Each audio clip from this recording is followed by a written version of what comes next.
I'll just touch on the use of opioids for neuraxial blocks as well, because this is a very common thing to assist with your neuraxial block. And technically opioids could be given alone, although they're certainly not as good at causing a dense block than a local anesthetic is. But certainly they are useful for analgesia, and useful because they only produce analgesia. They do not cause any kind of motor or sympathetic block. So in rare circumstances where you are extremely concerned about causing a sympathetic block for someone, you could consider a lower dose of local anesthetic, but using opioids to assist with your analgesia. When you use a neuraxial opioid, what happens is that it diffuses into your dorsal horn. This is just a zoomed in version of our dorsal horn here. So we'll have pain afferent fibers arriving into this dorsal horn. These will be first order pain fibers. So either C fibers or A delta fibers. These synapse onto second order pain fibers, which will cross over your spinal cord and then ascend. And there are also interneurons which can modulate this pain information.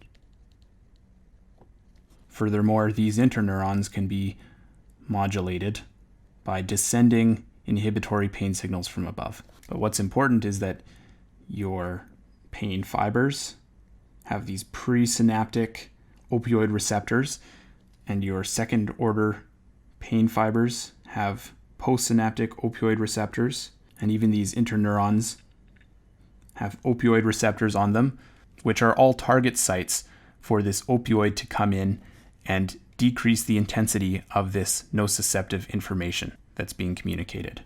Technically, a lot of this opioid pain modulation happens in this second lamina of your dorsal horn. So these are numbered from 1 to, I think, 5, like 1, 2, 3, 4, 5, as you get deeper into your spinal cord. And you may have heard this word before, is the substantia gelatinosa. The binding of your opioid to any of these cell types that have opioid receptors on them in your substantia gelatinosa will produce analgesia. Unfortunately, there are some side effects which particularly limit the dosages that you can use for intrathecal and epidural opioids.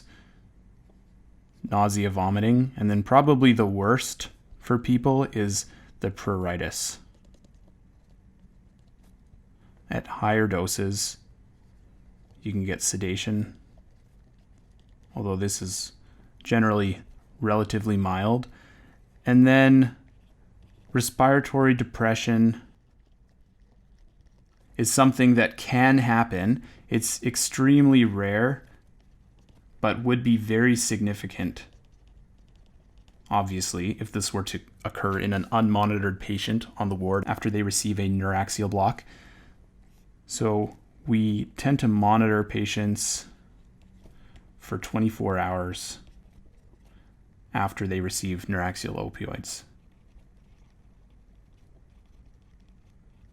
We now use actually much lower doses of neuraxial opioids than have previously been documented to cause respiratory depression. Nonetheless, this is absolutely something that you would not want to happen, so we are still very careful about this.